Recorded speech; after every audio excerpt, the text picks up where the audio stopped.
Nessa parte vamos falar sobre a conspiração número 9. A alegação central aqui, baseada em fontes que a gente está analisando, é daquelas bem chocantes, né? Jesus nunca teria sido enterrado. E claro, sem enterro, não teria ressuscitado. E a coisa fica pior. Fica bem pior. A ideia é que o corpo dele teria sido deixado exposto, sabe? E aí consumido por cães, outros animais selvagens. Uma imagem terrível. E olha, isso não é uma teoria qualquer, não. Vem de acadêmicos, gente conhecida como John Dominic Crossan, Gerd Ludemann. Exato. Eles partem da própria natureza da crucificação no mundo antigo. Era a humilhação máxima, a desonra total. Total. Não é à toa que as fontes da época chamavam de tolice, insanidade, até idiotice. Tem aquele grafite famoso, né? O de Alexamenos, em Roma. Um cara com cabeça de burro na cruz. Mostra bem o desprezo. Precisamente. E o Crossan argumenta que essa falta de sepultamento era parte integral da punição. Era para chocar, para servir de aviso, para negar qualquer dignidade final.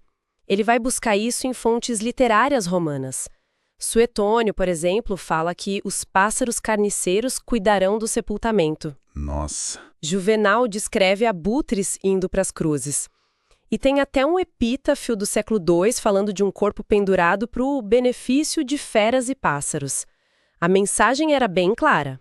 Era deixar exposto como aviso e humilhação final. Exato.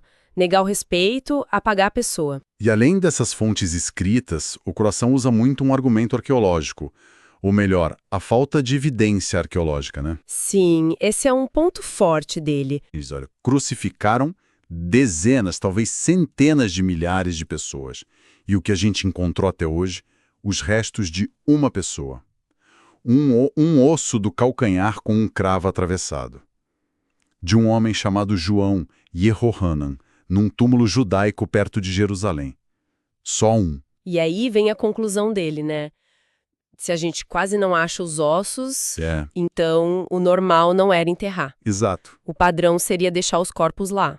Para se decompor, para serem comidos pelos animais. Desaparecer sem deixar rastro físico. E o corpo de Jesus, para Crossan, teria tido esse mesmo fim. E a ressurreição, como ele explica as histórias das aparições depois? Bem, aí ele entra numa outra linha. Ele sugere que não foram aparições físicas, mas experiências visionárias. Talvez alucinações, sabe? Fruto do trauma. Da esperança dos discípulos. Isso, do choque da crucificação misturado com a esperança messiânica deles. Crossan tem uma frase impactante sobre isso. Ele diz que, na mentalidade antiga, o horror supremo da crucificação era perder o luto público, abrir mão do sepultamento adequado, ficar separado dos ancestrais para sempre. Quer dizer, não ter um túmulo era quase pior que a própria morte, a desgraça final. Era a perda total da identidade, da memória. Então, o caso do Crossan parece bem construído. A desonra da cruz, as fontes romanas, a falta de ossos. Parece lógico que Jesus tenha tido o mesmo destino que a maioria. Mas, será que as coisas na Judéia do primeiro século eram exatamente iguais ao resto do império? Principalmente perto de Jerusalém?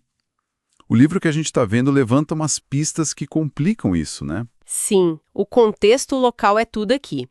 E a primeira grande pista contra essa ideia de não sepultamento é: os judeus teriam muito interesse em sepultar Jesus. Ah, por causa da lei judaica. Exatamente. Está lá em Deuteronômio capítulo 21. A lei é super clara. Se alguém fosse executado e pendurado numa árvore, que era visto como análogo à cruz, o corpo não podia ficar lá de noite. A ordem era: você o enterrará no mesmo dia. E por que essa pressa toda? Porque qualquer um pendurado numa árvore é maldito por Deus. Deixar o corpo exposto profanaria a terra sagrada. Era uma questão religiosa muito séria para eles. Mas essa lei antiga de Deuteronômio, ela ainda era seguida à risca num primeiro século, com os romanos mandando em tudo? Ótima pergunta. E a resposta é sim. Era levada muito a sério. O historiador Flávio Joséfo, que escreveu logo depois, confirma isso. Ele diz que os judeus da época eram cuidadosos em sepultar até criminosos executados antes do pôr do sol. E tem mais, as tradições rabínicas que foram escritas depois, mas refletem práticas da época, como na Mishnah, detalham até cemitérios específicos para criminosos executados. Então o sepultamento era prática corrente mesmo para condenados. Sim. E no caso de Jesus, tinha um agravante. Era a véspera da Páscoa, um dos feriados mais sagrados. Ah, claro. Deixar um corpo que era considerado impuro, exposto durante a noite, ainda mais na véspera da Páscoa, seria uma profanação enorme para a cidade, para as celebrações. As autoridades judaicas iam querer tirar aquele corpo dali o mais rápido possível. A pressão interna seria gigante. Entendi a pressão judaica, religiosa e legal. Mas e Pilatos, o governador romano? Ele não podia só ignorar isso e fazer como talvez fosse o costume em outras partes do Império? Aí entra a segunda pista. A própria lei romana, naquelas circunstâncias, provavelmente exigia que Pilatos entregasse o corpo. Como assim? A lei romana mandava entregar? A gente precisa ver o período. Jesus foi crucificado num tempo de relativa paz na Judéia, bem antes da grande revolta contra Roma. Certo, antes de 66 depois de Cristo. Isso. E em tempos assim, a política romana era mais pragmática. Era comum respeitar os costumes locais para manter a ordem, evitar atrito desnecessário. Faz sentido. Manter a paz era mais fácil. E, mais importante ainda, existia uma lei romana específica sobre isso. Está registrada no Digesto, uma compilação de leis feita depois, mas que guardou leis antigas. A passagem de Gesta 48:24-13 diz que os corpos dos executados deveriam ser entregues aos parentes que pedissem para enterrar. Ah, então tinha uma lei para isso. Tinha, com uma exceção, casos de alta traição contra Roma, maestas. E Jesus, ele foi acusado de ser rei dos judeus. Isso não era traição? Era uma acusação política, sim. Mas a fonte que a gente analisa argumenta que tecnicamente não se encaixava na definição legal de maestras que impediria o sepultamento por essa lei. Então, se a família ou alguém pedisse o corpo, Pilatos teria que entregar, pela lei romana. pela lei romana aplicável naquele contexto, sim. O que coloca aquela afirmação do Gerd Leudemann de que o costume era deixar o corpo apodrecer na cruz numa posição difícil. Quer dizer, para a situação de Jesus, tempo de paz, crime não sendo uma gestas estrita, pedido feito, a afirmação do Leudemann parece. Historicamente imprecisa para esse caso específico. A lei apontava para o contrário, para a concessão do corpo. Entendi. E isso ajuda a gente a olhar de novo para as evidências do Crossan. Por que aquelas fontes romanas sobre corpos expostos e a falta de ossos não decidem a questão para Jesus? Por causa desse contexto diferente na Judéia. Exato. Primeiro, a vergonha da crucificação era real em todo o Império. Fora da Judéia, onde não tinha lei judaica forte sobre sepultamento, era bem mais provável que as famílias, por vergonha, abandonassem os corpos. Isso explicaria as fontes literárias e a falta de achados em outros lugares. Possivelmente, mas o caso de Jesus era diferente. Judeu, crucificado perto de Jerusalém na véspera da Páscoa, os judeus tinham motivos religiosos fortes para querer enterrar. E a lei romana, naquele momento, obrigava Pilatos a ceder se pedissem. Precisamente. A combinação da pressão religiosa judaica com a obrigação legal romana torna o sepultamento muito mais provável do que o abandono. É quase contraintuitivo, né? Mas, dadas as leis e costumes na Judéia naquela Páscoa, talvez fosse mais complicado para Pilatos negar o sepultamento do que conceder. Então, resumindo essa conspiração número 9. De um lado, a visão do Crossan, desonra da cruz, fontes romanas, falta de ossos, levando à conclusão de não sepultamento, corpo desaparecido, e ressurreição como experiência psicológica. E do outro lado, argumentos focados no contexto da Judéia. A lei judaica de Deuteronômio exigindo o sepultamento rápido para não profanar a terra, especialmente na Páscoa. Certo. E a lei romana do digesto que, em tempos de paz e sem ser alta traição, garantiu o direito ao corpo. Exato. A questão não é negar que muitos crucificados fossem deixados sem sepultura no Império. Isso provavelmente acontecia. Mas as regras do jogo na Judéia do primeiro século, com suas leis religiosas e a política romana de acomodação, eram diferentes. Nesse cenário específico, as evidências legais e culturais pesam mais para o lado do sepultamento.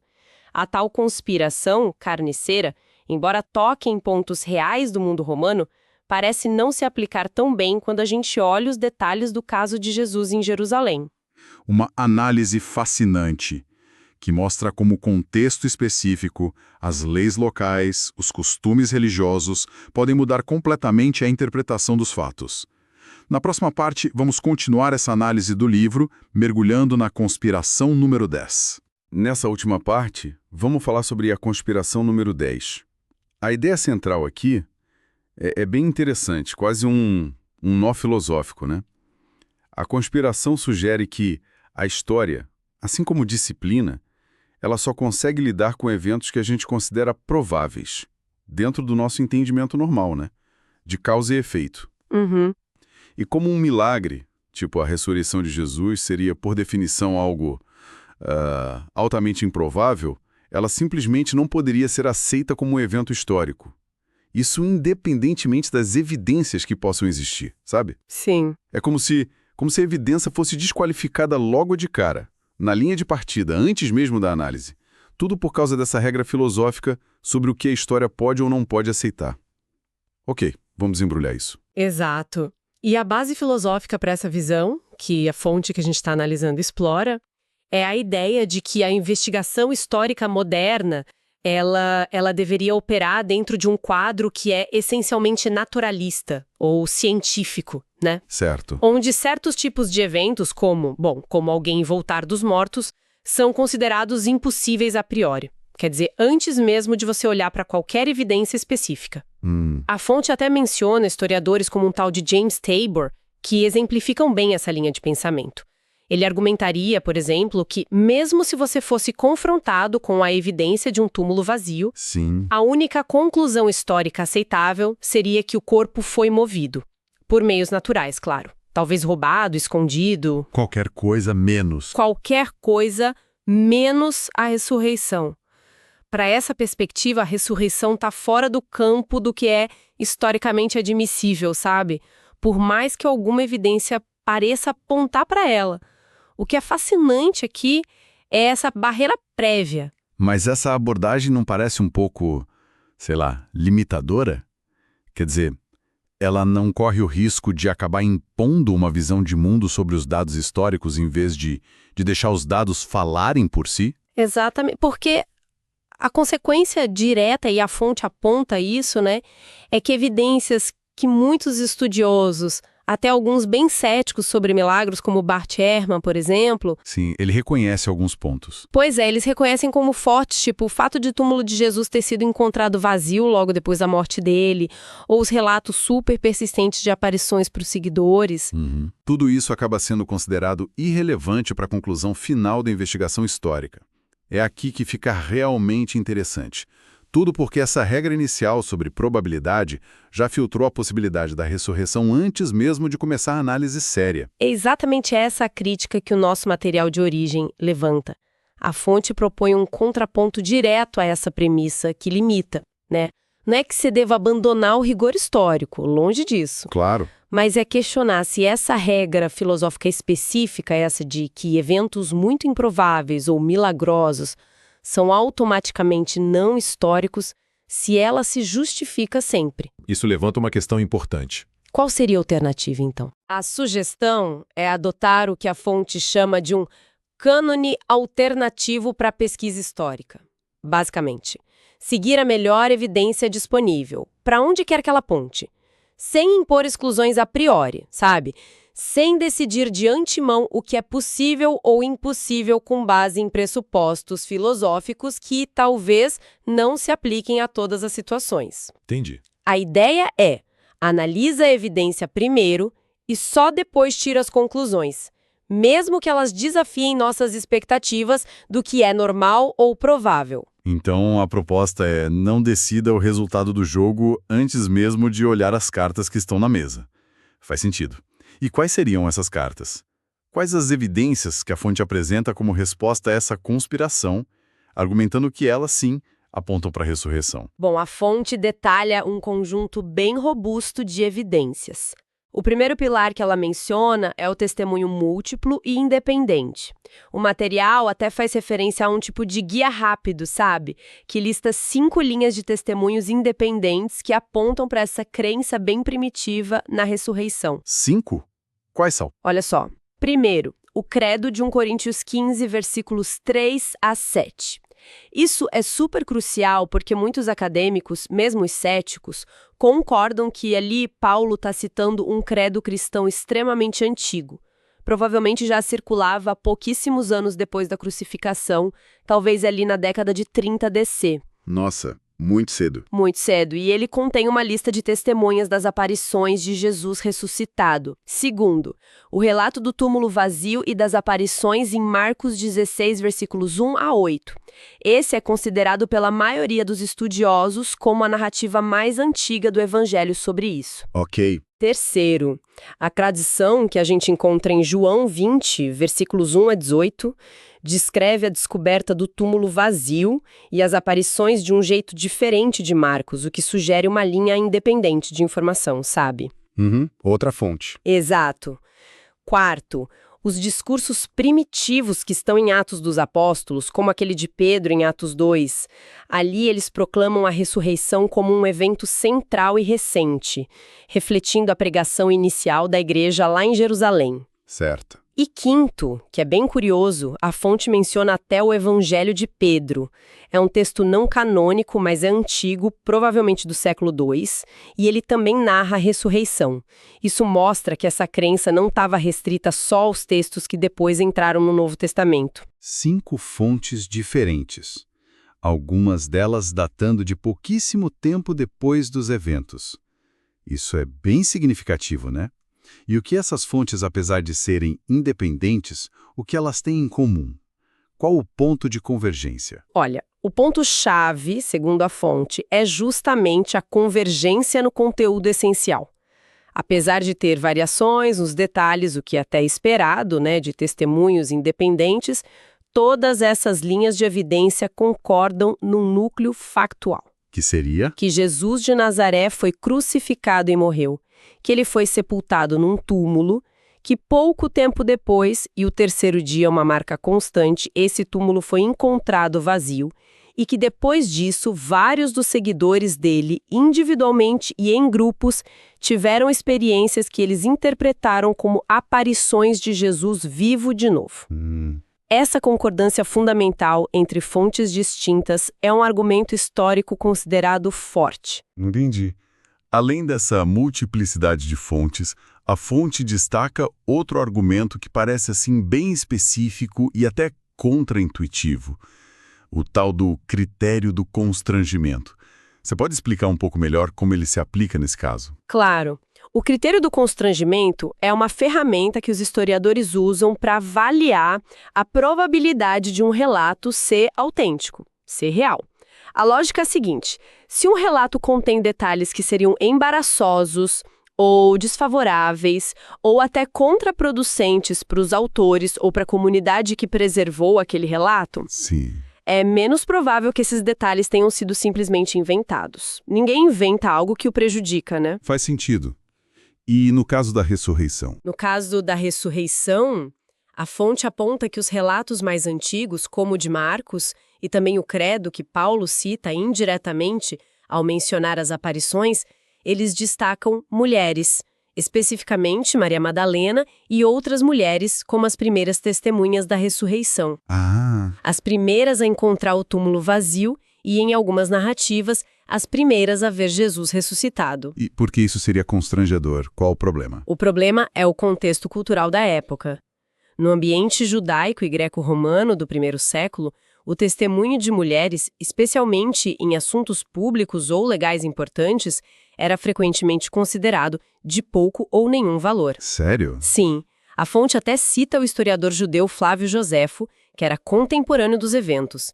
Ele afirmava que o testemunho das mulheres não era aceito nos tribunais judaicos por causa da leviandade e temeridade do seu sexo, palavras dele. Nossa, que pesado. E mais tarde, críticos pagãos do cristianismo, como um filósofo chamado Celso, lá no século II, ridicularizavam a fé cristã justamente por ela se basear no testemunho de uma mulher histérica se referindo a Maria Madalena. Caramba! Portanto, se os primeiros cristãos estivessem inventando a história da ressurreição para convencer as pessoas, seria extremamente contraproducente colocar mulheres com as testemunhas iniciais e fundamentais. Com certeza. Teria sido muito mais conveniente, muito mais crível para a época, dizer que foi Pedro, ou Tiago, ou outro apóstolo, homem importante, que foi o primeiro a ver o túmulo vazio.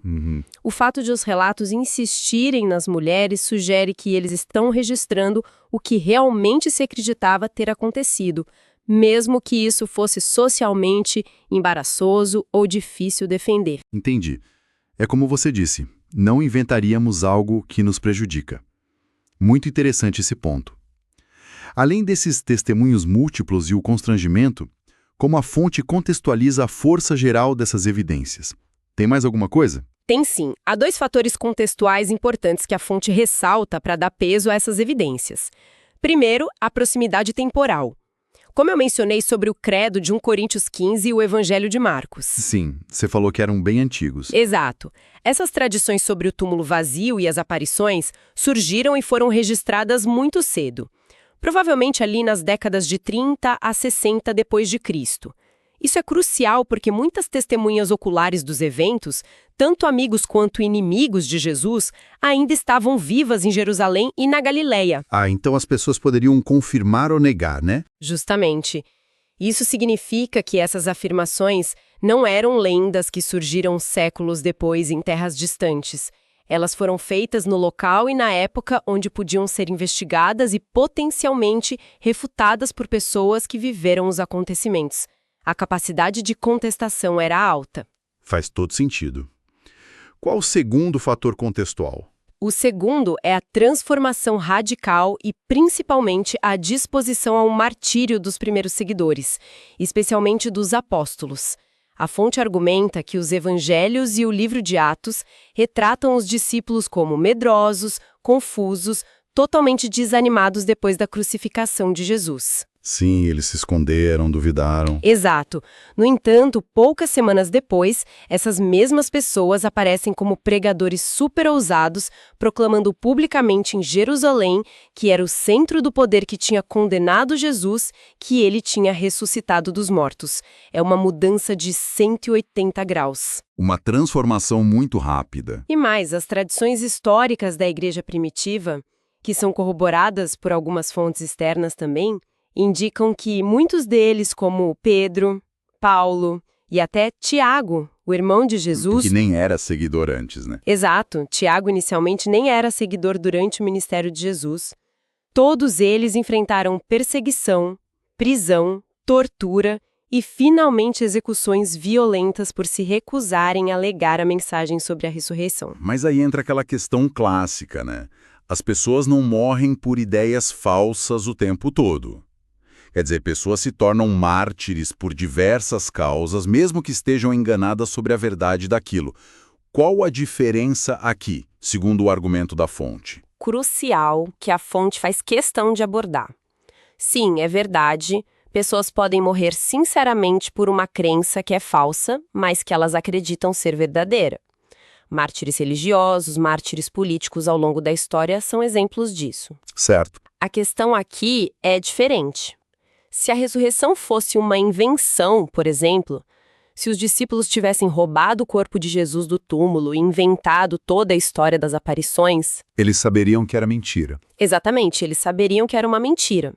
O argumento da fonte é que, embora as pessoas possam sim morrer por uma mentira que elas pensam ser verdade, é psicologicamente muito, muito improvável que um grupo inteiro de pessoas invente uma mentira complexa e depois, sabendo que é uma mentira, esteja disposto a sofrer privações extremas, tortura e morte violenta ao longo de décadas.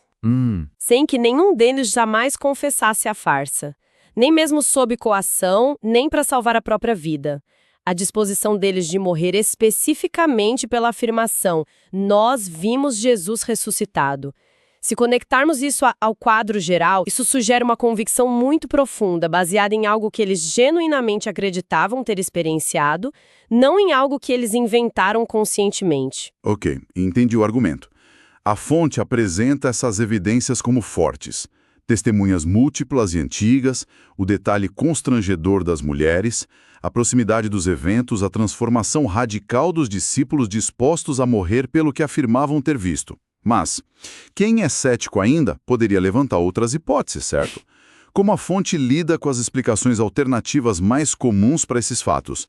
Tipo, a de que o corpo foi simplesmente roubado ou que tudo não passou de alucinações. Sim, claro, a fonte aborda diretamente essas explicações que tentam ser naturalistas e argumenta porque elas seriam mais fracas ou pelo menos menos abrangentes do que a própria ressurreição para explicar todos os dados que a gente tem disponível. Vamos ver. A primeira, corpo roubado pelos discípulos. Bom, essa, como a gente acabou de discutir, entra em conflito direto com a disposição deles ao martírio. Se eles tivessem roubado o corpo, saberiam que a ressurreição era uma farsa. A disposição deles em sofrer e morrer por essa verdade se torna algo muito difícil de explicar psicologicamente. Ok, essa já foi. E a outra hipótese de roubo? Pelas autoridades. Essa hipótese de que as autoridades judaicas ou romanas teriam roubado ou movido o corpo enfrentam um problema talvez ainda maior. Pensa bem. Se as autoridades tivessem o corpo de Jesus, elas teriam o poder de esmagar o movimento cristão logo no início. Era só exibir o cadáver publicamente em Jerusalém. Acabaria com a história ali mesmo. Na hora, o fato de o movimento ter começado e florescido justamente em Jerusalém, onde a ausência do corpo era proclamada, e o fato de não haver nenhum registro histórico de as autoridades terem apresentado o corpo para refutar os cristãos, isso torna essa hipótese altamente improvável. Elas tinham um motivo para parar o movimento e, se tivessem o corpo, teriam um meio. Mas não o fizeram. Por quê? Boa pergunta. E sobre a teoria das alucinações ou visões? Essa é bem comum, né? Não poderia explicar as aparições que foram relatadas? Sim, é uma teoria frequentemente levantada. Mas a fonte argumenta que a teoria das alucinações também falha em explicar todo o conjunto de fatos. Primeiro, e o mais óbvio, alucinações são experiências subjetivas, acontecem na mente de uma pessoa. Elas não explicam o túmulo vazio. Ah, verdade. O túmulo vazio é físico. Exato. É um fato físico que precisa de uma explicação concreta.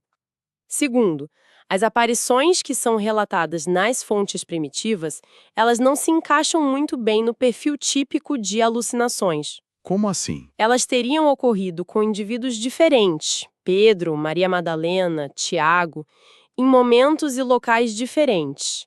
E, o que é crucial, também são relatadas aparições para grupos de pessoas. Grupos. Sim, como os apóstolos reunidos e até mesmo aquele grupo enorme de mais de 500 pessoas de uma vez que é mencionado naquele credo antigo de 1 Coríntios 15. 500 pessoas tendo a mesma alucinação ao mesmo tempo. Pois é, alucinações são geralmente experiências individuais.